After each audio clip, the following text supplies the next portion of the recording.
Was good, y'all. So one of the reasons why I love the trade deadline in the NBA, and I'm sure it could be one of your reasons too, is just the opportunity to think about what this player can look with this player, and they trade him over here, and now this team, what the dynamic is going to be. And I've been loving watching basketball recently for that exact reason. We got teams like the Nets and the Lakers who have basically completely different rosters, so no matter who's on the court, you're like, oh, hey, that's pretty cool, he's doing this and that. Like Cam Johnson and Mikal Bridges, they've been doing very, very good things over there in Brooklyn. Their defense is insane. Out in LA, you got Jared Vanderbilt grabbing all the rebounds, playing some good defense too, getting some cuts to the basket.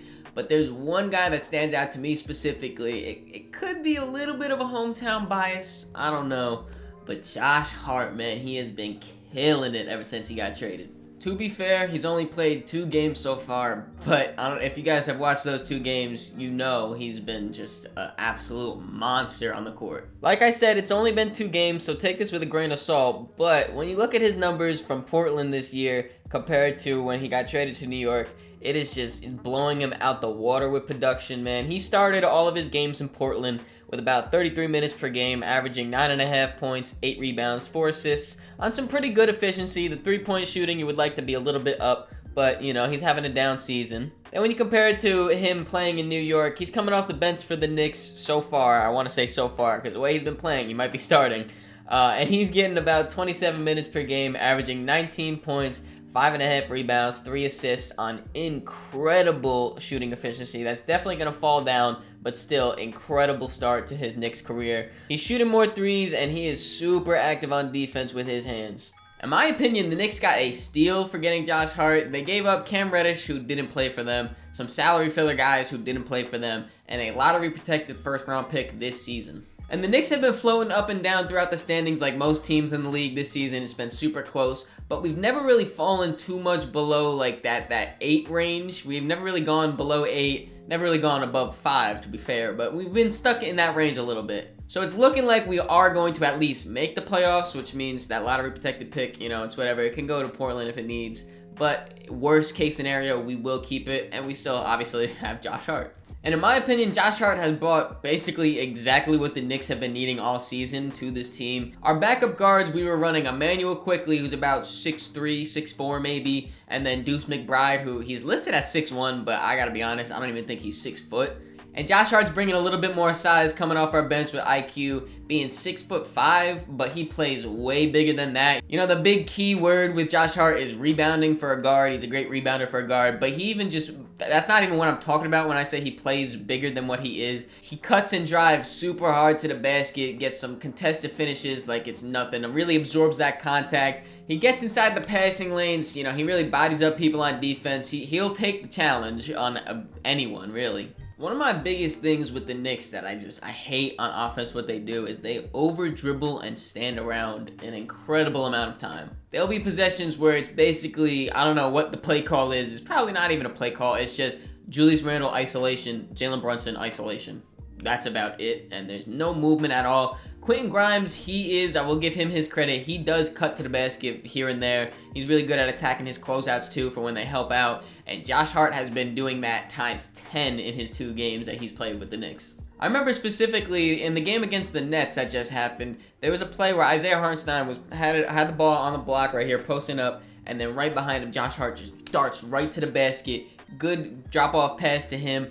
Finishes the contested layup. Like things like that we need in our offense. We need to be able to pick up those easy points, those easy buckets off the sleeping defense, cut right behind them, boom. Isaiah Hartenstein is one of the better passing bigs in this league, and besides sometimes we'll give him the ball at the top of the key and just let him scan. We really don't use that part of his game, which I think we really should, and with the help of Josh Hart, hopefully Quentin Grimes, everyone just buys into this type of just hustle mentality. Maybe we could start using that a little bit more in our bench offense. Then add on to the fact that he was having a down season shooting. I was kind of expecting him to come in and not really be able to shoot like that. But it was the complete opposite. This man cannot miss from 3. And like I said, 2 games, I know, it's definitely, I don't expect him to shoot 67% from 3. But if he can keep that up around 36%, improvement from in Portland, he was shooting 30. If he can just keep it at like 36, close to 40, oh my God, man. He might take RJ Barrett's starting spot. Not to go too far off on a tangent here, but I do just want to quickly talk about RJ Barrett real quick. I don't know what's good with him, man, but he he's not looking good on the court. There's times where RJ Barrett he looks like he's our best player and he's the future of the Knicks.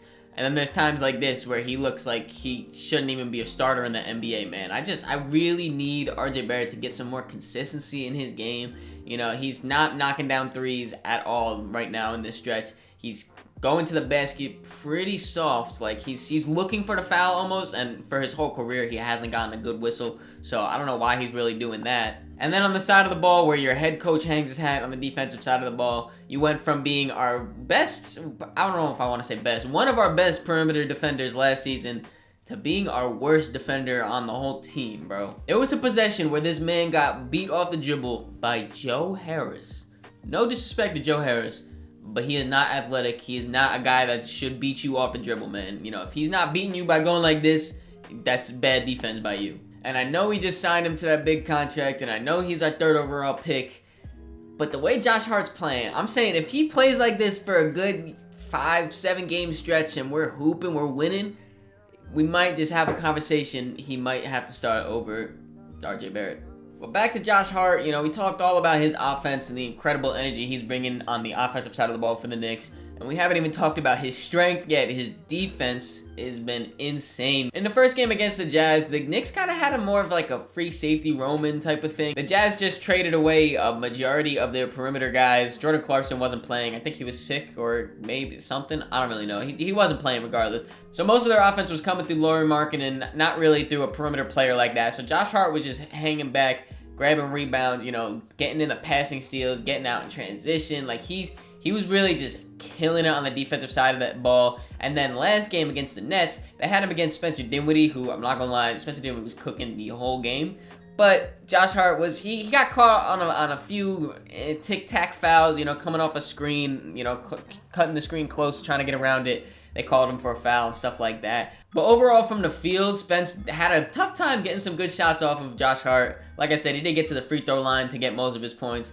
But from the field, Josh was playing some good defense. And then with his rebounding, his numbers did go down from Portland, but that's because we got a guy like Julius Randle who just absorbs every rebound that comes to him. He's just a rebound machine. You know, we don't have Mitchell Robinson yet, but when he comes back, he does the same thing. Great rebounder. Isaiah Hartenstein is a great rebounder. The Knicks have a lot of good rebounders, so I don't expect him to really have a lot of numbers, like box score wise rebounds, but there's plenty of times where he's just tipped the ball out, grabbed the rebound when someone else doesn't. You can never have enough rebounding in the league, respectfully. And then when I was watching, Mike Breen, the announcer for the Knicks, for those of you who don't know, he said Josh Hart's the ball just gravitates towards him, and that is very, very true. No matter when he's on the court, you can see the impact that Josh Hart has, and I've been loving it as a Knicks fan, man. And I do want to just give a quick shout out to Cam Reddish, man. You know, he's finally getting some playing time, and that's all I really want for him, man. Just to get an opportunity. That's all he needs. And in his first game, he showed out. He did his thing, you know.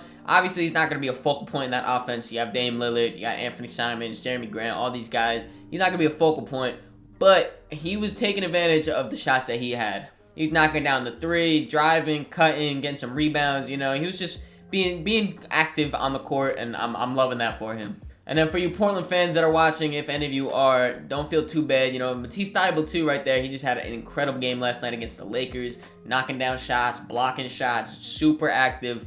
Matisse Thybulle's another guy like Josh Hart, just those gritty guys, so don't feel too bad. He is not as good as Josh Hart, respectfully, but hopefully he can fill that void for you guys a little bit. And I know this is a little bit shorter of a video today, but I hope you guys still did enjoy. In the comments down below, let me know who your favorite player is that got traded. You know, who's playing the best in your opinion that on their new team. There is a reason why this video is short though. I am going to be on a podcast. The Staincast is what it's called. The link will be right in the description. It's a movie podcast. They go over movies, review them, stuff like that, give their thoughts. In the episode that I'm going to be on, we're going over Adam Sandler's Hustle. It was produced by LeBron James. Got, of course, Bo Cruz. You guys know Hancho Hernan Gomez is starring in that movie. Plenty of NBA players in that movie. If you haven't seen it, make sure you check it out. And then make sure you go check out the review of the podcast. It's coming out Thursday. You guys will be seeing this on a Wednesday. It'll be out tomorrow, though, so make sure you go check that out. In the description, there's also links to all my social medias, so make sure you follow me on all those to keep up to date with me. Catch y'all.